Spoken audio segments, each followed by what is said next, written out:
until I hit my last breath. Music's everlasting even if past death. Not overacting, music's never past tense. Colliding with the greats, welcome to this crash test. All right, everybody, we're here for another episode of the Bring the Bars podcast. And today I'm joined by Ras Jahlil Negasi. How have you been, man? I've been good, man. I've been good, bro. I can hear about you. How you been? I've been awesome, man. Can't complain at all. Music's doing well. And I know we're working on a feature that I'm extremely excited for because you brought it in that Two Kings track with Kronos, man. Yeah, most definitely, man. I heard Joe's verses and I was like, yo, this is amazing.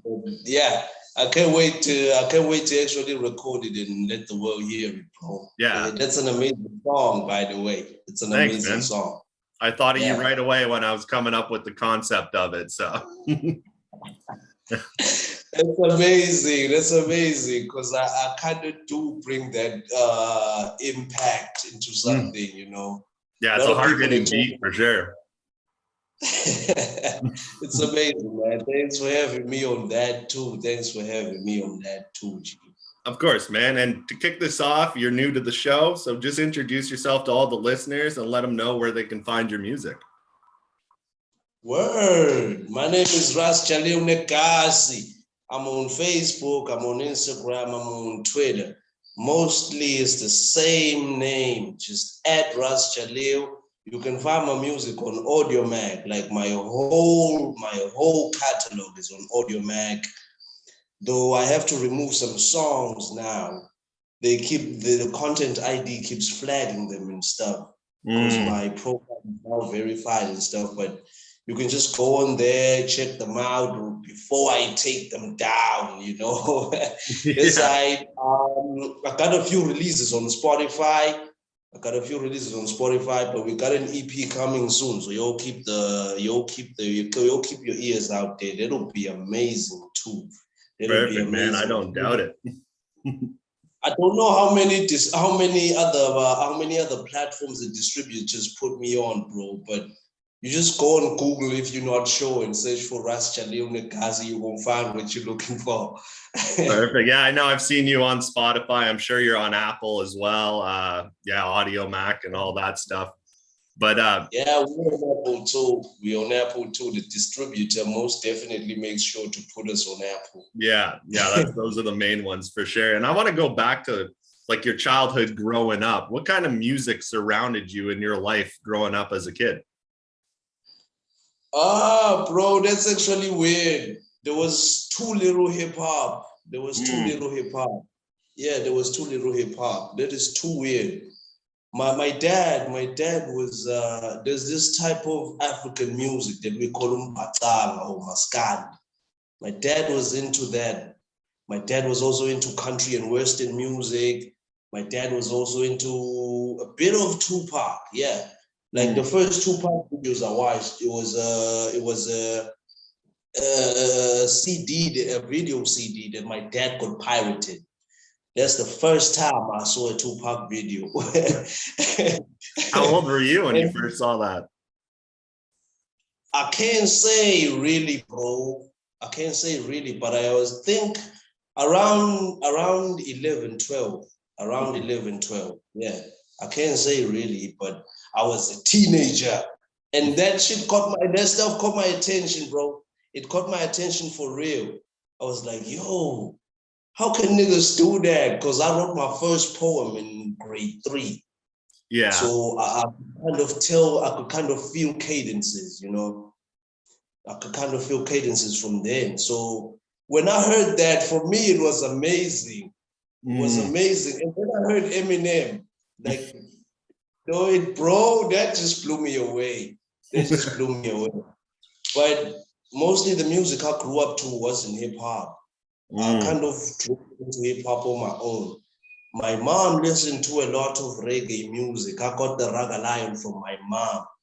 Yeah. My mom listened to a lot of reggae music. I think I got Kirk Franklin from my mom too. got a lot of I got a lot of Celine Dion from my mom too. I got a lot of Whitney Houston from my mom too.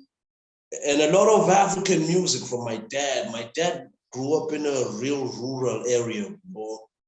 He grew up in a real rural area. It was weird that he was kind of how you call it? You all call it light-skinned niggas. As a colored, he kind of grew up different from. He wasn't black. He was different, but everyone else in his family was black. So in that instance, he kind of stood out in physically, but with everything that they experienced, he also experienced the same things. So he brought that kind of rural raising to us as well. That's how I got to the rural music. In fact, that's how I can rap in vernacular today. Yeah, I noticed that when some of your songs, you have the English, but you go into your language and then you'll kind of mix them up together. Yeah, bro. I kind of did that as an experiment once. I had a track written for that fact, bro. I had a track written. And then one time I was chilling with the niggas. I performed it for them. And they were like, yo, that's a hit. That's a hit. That's a hit. And I was like, yo, that's a hit? They were like, yeah, that's a hit. So I just went ahead and recorded the song. We had some problems with it during the mixing and mastering. I had to re-record it a couple of times. And then I did like a secret release on Audio Mag, like a private release on Audio Mag. Everyone was feeling it, and I was like, yo, it's a hit. You know, that kind of feeling, bro. And I was like, yo, that's my first vernacular track. And it was amazing, the reaction that I got. And then I got a feature from a friend. We did another vernacular song that also got some traction locally, but we couldn't put it on the online platforms because it was too hardcore with the vernacular. So I was thinking it was like for basically a Southern African audience. So there was no use putting it up there. Know what I mean? And you were saying like before you recorded, before you even really knew hip hop, you were writing poetry and doing all that. And then you first heard hip hop. What pushed you to actually like record a track? What struck in your mind? Like, I got to put this on record. I think I was doing a lot of Eminem verses back then, trying to figure them out. Yeah. I got a lot of Eminem verses right, bro. Too many Eminem verses right. And that was scary for me. To the point I recorded my first song and niggas said I sounded like Eminem. Because there was too much where I was based, you know. He inspired me a lot, actually. He inspired me a lot. That's a fact. So the first time I wanted to put my lyrics onto like a song, like actually record, what came into my mind was like, imagine Eminem from Africa. That's what I thought, bro. And then I recorded the song. I sent it to a few guys, but the quality wasn't quite right. So I think it was 2 songs, actually. I recorded 2 songs on that day. But I think there's only one that made it to online platforms. And I still have to take it down because I never bought the beat. You know? Yeah, that's the thing. And you have your episodic show you do as well that you post on Facebook, Instagram. You rap over popular beats. How did that whole concept come about? Yeah, bro, it actually came about, it was the first time I bought this new phone. I bought this new phone, I got home with it, and I recorded a video. I think I posted it I posted like a snippet of it, bro, a minute. And the caption was, it's titled Edo Tensei, because I'm inspired by Naruto too. And it got a bit of traction. And I was like, yo, this camera is really nice. Why don't I do an online series? Yeah. And I went the first 10 weeks like that. I went the first 10 weeks off of that. And it was just off the dome. Every week I just had to decide, what am I doing this week? What am I gonna do this week? And then when I got finished with the first season, I had to sit down and plan the second season to make it look more organized and shit. And then I had to make it look more organized. So that's why I did that episode list. That's why I had my social media following do beat suggestions, you know. Yeah. I had to make it look more organized and stuff. But the reception from that has been great, man. I've been posting some episodes on BringTheBars. It's been amazing, man. It's been amazing. Yeah, that's pretty much what introduced me to you was your series, but also I remember checking out your Renegade cover, and I think that was on Audio Mac, and that was incredible. And going off that beat is not easy. So when you get a beat or you listen to a beat, what do you look for in a beat that like strikes you to make you want to hop on the track? I hope this does not sound racist in any way, bro. I hope this does not sound racist in any way. You know when a black man walks, there's that rhythm, you know, rhythm to it. When I listen to a hip hop beat, it's got to have that rhythm. I have to be able to walk to it as a black man. If I can't, to me, that's not hip hop. You know, to me, that's not hip hop. But if I can walk to that beat with that rhythm, then that's my beat. I rap to that. Even to the trap beats that I've recorded to, that's been the criteria that I use. Every time it's got to have that 808, that basic 808 that Rakim had, that the Sugar Hill Gang had back in the day, EPMD had back in the day, Rakim had back in the day. It's got to have that old 808 for me, G. If it doesn't, to me, it's not hip hop. So I can't rap to that. In fact, I don't want to rap to that. I can rap to just about anything. Yeah, and you're naming a lot of classic artists there. You can't go wrong with Rakim, Sugar Hill Gang, all these classic artists. What do you think of like mainstream hip hop today? Are you a fan of it? Is there anything you wish that they would do differently? And just your overall thoughts of like where rap is today in the mainstream audience? Yo, bro, that's really a hard question to answer without actually saying some negative stuff, but I'm gonna try. It's hard, man. I agree with you. But there's a lot of them beats that sound off for me in this new school age. You know, you sometimes you hear a jam and it doesn't have that 808 I'm talking about that I can walk to. So I don't vibe with that. Like there's a few trap artists that I actually vibe to. I used to hate trap to a point that I didn't listen to it at all. You know, I just criticized it from outside. Yeah. And then I had Triple X, bro. Triple X Temptation. That nigga changed my whole view of everything, of music as a whole. I had to sit down and listen now, you know. Like the first time I actually sat down and listened to a Six Black album, I actually felt I could walk to that. You know what I mean, bro? The first time I actually sat down to a Six Black album, and I have never told anyone, you the first one to know I ever sat down to a Six Black album, bro. I sat down and listened to that. I sat down and listened to a Jesse Reyes album that Love Came to Kill Us All EP, yeah. I sat down and listened to it, bro. Most of the tracks I can actually walk to, you know what I mean? Yeah, them tracks I can walk to, but there were those tracks that were just purely R&B. But it changed my perspective on music. Like, hip-hop isn't, in fact, hip-hop doesn't have to be a music whereby a nigga always has to rap, you know? Sometimes you can have someone else just sing throughout a hip-hop song, but it's still a hip-hop song. You know what I'm talking about, right? So it changed my whole perspective on the whole mainstream vibe. Today, there's niggas in the mainstream that I can actually sit down and listen to. believe it or not, niggas don't know. You're also the first one I'm telling this, bro. I also like Young Dolph. I'm a Joyner Lucas fan. Yeah. I'm a Joyner Lucas fan, no doubt.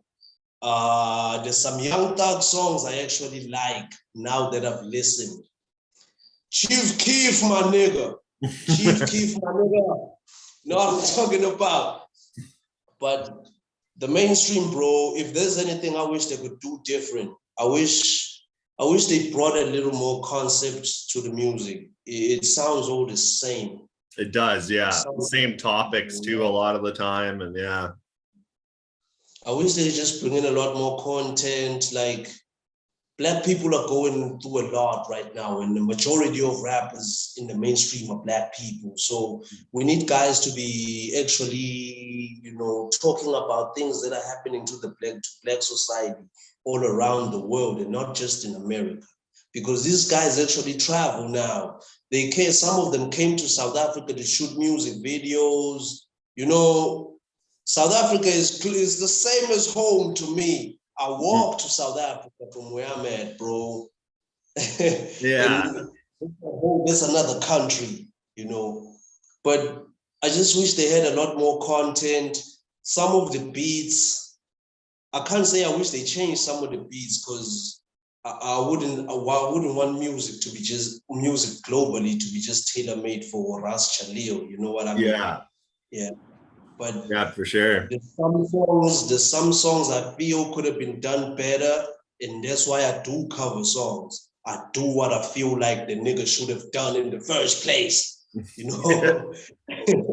And you got your vibe with the cover songs, and going like this music business, it's a tough business. It's rough. You're trying to like branch out, make a name for yourself. So when you're making a song from scratch or doing a cover song, what's your favorite part of the whole process, from recording to releasing and all that? And what's like your least favorite part of the whole process?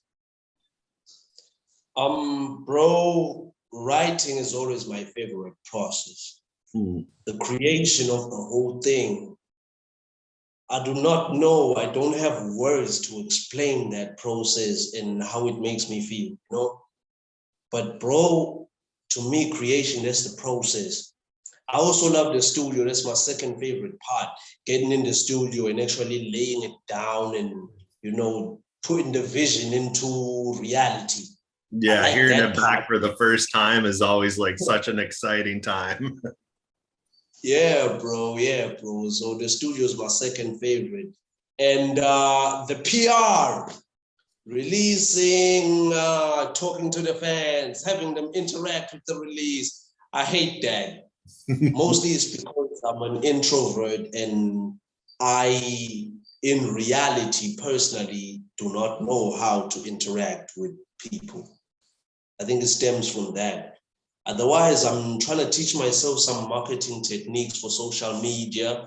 I'm gonna be deleting my Facebook account, but I'm gonna keep the fan page. So I'm gonna just be heading over to Instagram, because doing my Instagram and Twitter are actually better for marketing music than Facebook. So yeah, I think that's what I'm gonna try to do right now. Like the PR is just the worst part for me, bro, because that's my weakest point, even in real life, outside of artist business. Yeah, I agree with you on that. I was having so much trouble. This is how the whole group started. I wanted to try something different so it wouldn't be as tough as trying to reach people as it is, because it's really hard. And I came up with the whole concept, BringTheBars, and believe it or not, like you, I'm an introverted person as well. And the first time I started doing these interviews, I was nervous as hell, man, and I didn't know how to talk. But I guess you just get used to it over time, for sure. Yeah, bro. The first time I actually watched that BringTheBars hangout, that's when I noticed you were an introvert too. Yeah. That's when I noticed you were an introvert too. Most of the time you held back unless you actually had to reply. And I was like, yo, Sean is actually a me type nigga. And then That was funny. That was real funny for me. It was true. And that's why I wanted the whole concept of like more guests. So then I like with these, you know, I'm always filling in with the talking and have to come up with the questions. And there I could just kind of sit back and watch the other two interact. And I just sit there, have some drinks and a little smoke and just enjoy the time. I see you, man. But otherwise, you've been doing a good job for an introvert, man. You've been doing a good job. I'm checking out on those that I can check out, but I make sure to keep up to date on everything on BringTheBars. Like what you've done, man, that's amazing. Salute, man. Salute. Thanks, man. Yeah, it's been a lot of fun and it's taken off more than I ever would have thought of when I first came up with the concept of the idea. That's for sure. And going back, like a lot of us in this group too, you know, we have jobs, we're family men, we have all this time. How do you balance your life, like hip hop, with your family, with your job? How do you balance everything in your head? I don't. It's driving me crazy, bro. It's driving me crazy. It's all driving me crazy, bro. I don't. Like, I had to cut back on some projects for real. I had to cut back on some projects and everything because I just had to keep up with family. Like, my family's extended is huge, like huge. I got family in 2 countries, bro. And in both countries is huge families, you know? And trying to keep up with that, it's emotionally draining, but I do not have an answer for your question. I do not keep up. I do what I can when I can. Yeah. I think that's worked best for me until this far. Until I can have a plan where I can sit down and actually write a plan on when my kids can decide to be sick or when my mom can decide to have a mental breakdown and need me. Then I can have a plan for all of this. But right now, I'm gonna just do what I can when I can. Yeah. It's weird trying to balance all of it, bro. Yeah, it's not easy. It's definitely tough. Yeah, yeah. Unless, of course, you're a co-jester and you can juggle. You know what I mean? But we're not that. Yeah, I can't really juggle myself. I'm like you. That was a perfect answer, really. You kind of just go along with what life throws at you with the punches and you take your time. When you have time, you'll make music. Other than that, you got time with your family. And how is your family? Do they support what you do with your music? Are they fans of your music? Yeah, bro. Yeah, bro. Like I said, I have family in 2 countries. I have a brother who's younger than me. He loves what I'm doing. He keeps promoting my stuff in Mozambique. Mozambique is a neighboring country to where I'm from. And that's where my other family is at. In fact, I have family in 3 countries. I also have family in South Africa, but we're not that close, you know. So I just got that like that. In Moz, my brother keeps promoting my stuff. He's also learning, he can play the guitar. He's learning to sing so that we can do a feature. You know what I mean? Nice. Yeah, it's amazing, bro.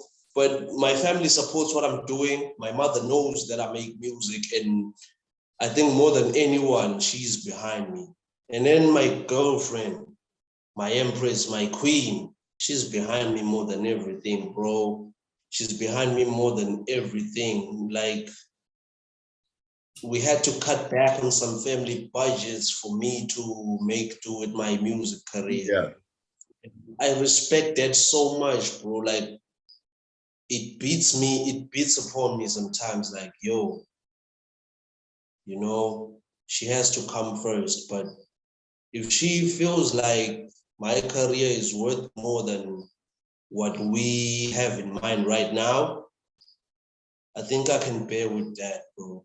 Yeah, and that's very motivating. Like my girl too, like you're saying with yours, is identical to yours, so supportive. And their support, I find, like her support motivates me so much harder to really push this and do, like, go 100% into it for sure. Yeah. Actually, bro, I saw your girl post one of your songs. I saw Automatic the Ruthless's wife post something about his music, they strike me, bro. My girl does that too. I also do that for her business. She does nails, she does hair and everything. Every time she does a post on everything, I make sure to share that. Yeah. I also have rappers who want to get their nails and hair done. You know what I mean, bro? Yeah. So if there's anything we can do, we best get them in the family business as clients. So yeah, my family is very supportive in what I do. Except I think though that's my fault. My rural family, my family in the rural area where I live right now, where I am right now. I think they don't understand what I'm doing, bro, at all. Because in my country, the music industry doesn't really exist in the way that it exists in the whole world, you know? Mm-hmm. It's just a small semblance of what the global industry is like. So when you choose to do music and as a career, like a real life career, they look at you like you crazy, man. They look at you like you crazy. But I chose to do this. I made them understand, and I keep trying to show them some things that look like progress, you know, so they can try like maybe catch on. Like even a few of the rural artists have caught on, bro. I think they've noticed that it's actually part. You're talking the cold, bro. Talking all this with your music, you're influencing others, you're showing them that you're serious about this, wanting to make a career out of this. In the long run, what's your final goal? Like, what would you consider success for yourself? Bro, what I consider success for myself in the music industry is different from what everyone else would. My success in the music industry will be immortality. I'm doing music to live forever, bro. Like, no one knows what happened to Pac, but if he really died, today is 20-something years later, and we're still talking about him, and the nigga is still running, you know? And imagine 50 years later, imagine 75 years later, then 100 years later. If 100 years later, people are still talking about Negasi, I'm all right, man. That's success for me. That's so well put, man. It's almost like its own religion, really, when you think about it. Putting it out on music, because it's like you said, if Tupac died, his name's still here. No one knows for sure what happens after you pass, but you'll live forever through your music. And like you said, immortality. Yeah, bro. That's what I came here for. I mean, you can make $1 billion, but money gonna remain here. You can make whatever. I mean, like, I'm not like talking down upon making that kind of achievement. It's huge. Me personally, I'd love before I pass away to make like a couple of billions. Mm-hmm. It's amazing to achieve that, but for me, it's deeper than being alive now. I want to leave something after I'm gone. And there's a way for me to measure that after I'm dead. I wish I could. But 100 years is what I'm hoping it's going to take. 100 years, bro, is what I'm working for. If people can talk about me and my music and concepts and teachings for 100 years after I'm dead, that's success for Negasi, bro. That's success for me. Yeah, that perfect answer, man. I agree with you 100% on that. And it's crazy to think that, you know, this whole year is almost past us now. We're going into the new year soon. What can we expect from Ras in the new year, 2022, coming around the corner? I think 2022, bro, we are finally going to drop that EP. I think we're going to finally drop that EP. Next year, I got some plans that I'm afraid I can't reveal yet because, you know, unforeseen circumstances. But I got some plans. I got in line for next year. I saw their features y'all were doing with Stevie Stone and the Strange Music Artists. It's in line with that, what I'm planning next year, bro. It's Awesome. in line with that. Yeah. Perfect. And speaking about features, with when we were talking earlier, the one with Kronos, Two Kings, how did like that whole thing come about? Did he hit you up with you and like his mind to get on the track? What drew you to the track, and what do you think of the final product now that it's out there? Whew. That's a lot to answer, bro. That's a lot to answer, but the project came about. Kronos hit me up. He was like, yo, he's a bit, and I picked one. It is the one we ended up recording on. And then we took it from there. I went to the studio, I recorded, I sent him the cut. He went over the moon. I was excited that he did. I was excited that he loved the song. And we waited a whole year for it to drop. A whole year, bro. Wow.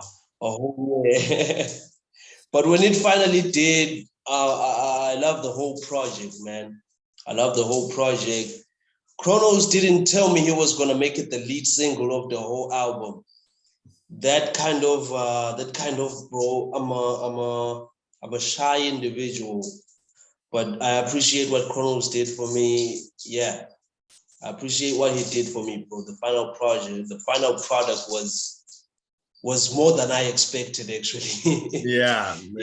What a way to kick off the album, man. Yeah, what a way to kick off the album, man.